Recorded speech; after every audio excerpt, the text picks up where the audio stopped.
বাগদাদের পতনের গল্পটা কিন্তু শুধু একটা শহরের গল্প নয়, এটা ইতিহাসের সেই মুহূর্তটার কথা যেদিন একটা গোটা স্বর্ণযুগ হঠাৎ করে থেমে গিয়েছিল। চলুন এই গল্পটার গভীরে যাই, কারণ বহু শতাব্দী ধরে বাগদাদ ছিল একটা শহরের থেকেও অনেক বেশি কিছু। মানে এটা ছিল গোটা সভ্যতার কেন্দ্রবিন্দু। একবার ভাবুন, নবম থেকে ত্রয়োদশ শতাব্দী পর্যন্ত এই একটা শহর ছিল জ্ঞান আর সংস্কৃতির এমন এক বাতিঘর, যা বলতে গেলে সারা বিশ্বকেই পথ দেখাচ্ছিল। আব্বাসীয় খিলাফতের সেই স্বর্ণযুগে বাগদাদ ছিল জ্ঞান বিজ্ঞানের এক অবিশ্বাস্য কেন্দ্র। ৭৬২ সালে খলিফা আল মানসুর যখন এই শহরটা তৈরি করেন, তিনি হয়তো ভাবতেও পারেননি যে তার স্বপ্নটা ঠিক কতটা বিশাল হতে চলেছে।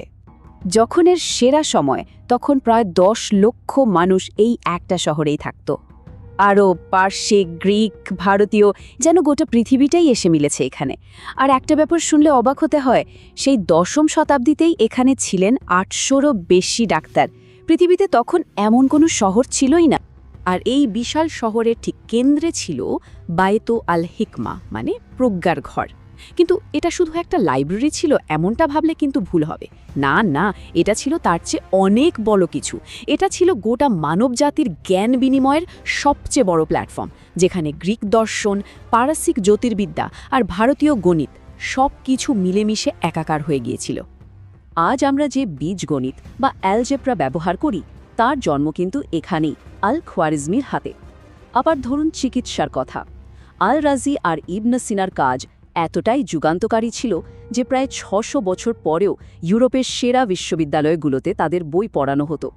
প্রাচীন গ্রিক দর্শন থেকে শুরু করে ভারতীয় গণিতের জটিল তত্ত্ব, এখানে সবকিছু শুধু জমিয়েই রাখা হয়নি, বরং সেগুলোকে আরও কয়েক ধাপ এগিয়ে নিয়ে যাওয়া হয়েছিল। এই বিশাল সাম্রাজ্যের একেবারে শীর্ষে বসেছিলেন খলিফা আল মুস্তাসিম।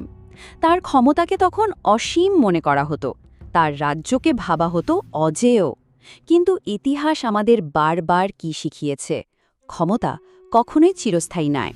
আর প্রায়ই দেখা যায় একটা সভ্যতার সবচেয়ে বড় শত্রু হয়ে দাঁড়ায় তার নিজেরই আত্মবিশ্বাস আর অহংকার।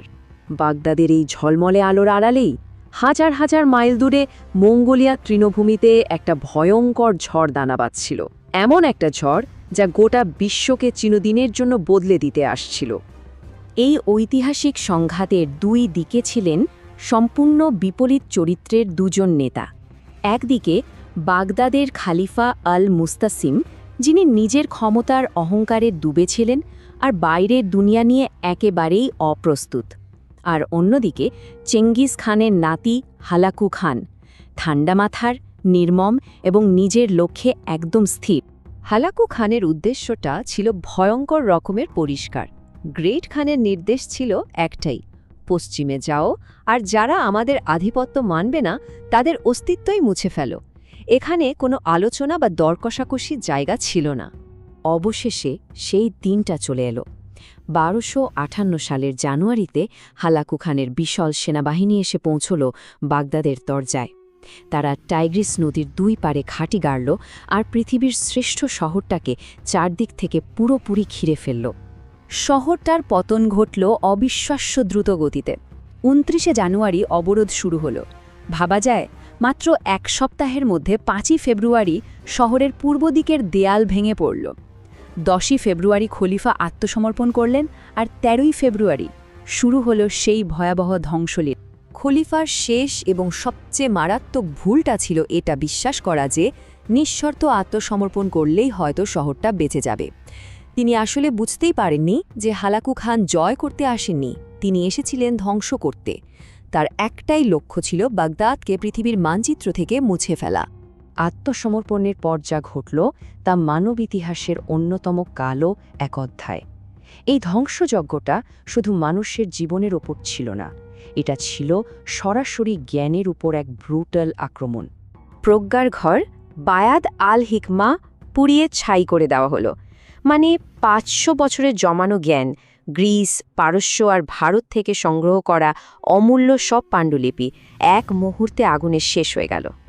ঐতিহাসিকরা লিখেছেন, এত বই টাইগ্রিস নদীতে ছুঁড়ে ফেলা হয়েছিল যে নদীর জল বইয়ের কালিতে একদম কালো হয়ে গিয়েছিল। যে নদীটা ছিল একসময় বাগদাদের প্রাণ, সেটাই হয়ে উঠল তার জ্ঞানের কবরস্থান। আর মানুষের ওপর যে হত্যাযজ্ঞ চলেছিল তা তো কল্পনারও বাইরে। একটা ধারণা করা হয় প্রায় 5 লক্ষরও বেশি মানুষকে হত্যা করা হয়েছিল। কয়েক দিনের মধ্যেই গোটা শহরটা একটা বিশাল গণকবরে পরিণত হয়। সুতরাং বুঝতেই পারছেন, বাগদাদের এই পতন শুধু একটা শহরের পতন ছিল না, এটা ছিল একটা গোটা যুগের সমাপ্তি। ইসলামী স্বর্ণযুগ নামে যে অধ্যায়টা আমরা ইতিহাসে পড়ি, তার সমাপ্তি এখানেই ঘটেছিল। আচ্ছা, এই একটা ঘটনায় মানবতা ঠিক কী হারিয়েছিল? হারিয়েছিল প্রাচীন গ্রিক দর্শন, শতাব্দীর পর শতাব্দীর ভারতীয় গণিত, উন্নত পার্শ্বিক জ্যোতির্বিদ্যা আর অসংখ্য চিকিৎসা সংক্রান্ত নথিপত্র। কিন্তু সবচেয়ে বড় ক্ষতিটা হয়তো ছিল এটাই, সারা বিশ্বের জ্ঞানীদের এক হয়ে কাজ করার সেই কেন্দ্রটাই হারিয়ে গেল। তাহলে মূল কথাটা কি দাঁড়ালো? বাগদাদের পতন শুধু একটা স্বর্ণযুগের শেষ ছিল না, এটা ছিল মানব জাতির সম্মিলিত জ্ঞানের সেই কেন্দ্রটার পতন, এমন একটা সভ্যতার পতন যা বিশ্বাস করত যে জ্ঞান কোনো দেশের বা জাতির সীমানায় আটকে থাকে না। সভ্যতা জিনিসটা খুবই মূল্যবান, কিন্তু একই সাথে খুব ভঙ্গুর। তাহলে বাগদাদের সেই ছাই থেকে আমরা আজ কি শিখতে পারি? এই গল্পটা আমাদের একটা কথাই মনে করিয়ে দেয়, জ্ঞান আর সংস্কৃতি হলো মানবজাতির সবচেয়ে বড় সম্পদ। আর অহংকার আর আত্মতুষ্টি হলো এমন শক্তি যা সবচেয়ে বড় সভ্যতাকেও এক মুহূর্তে ধুলোয় মিশিয়ে দিতে পারে। বাগদাদ হয়তো ধ্বংস হয়ে গিয়েছিল, কিন্তু তার রেখে যাওয়া জ্ঞান আর চিন্তা আজও আমাদের পথ দেখিয়ে চলেছে।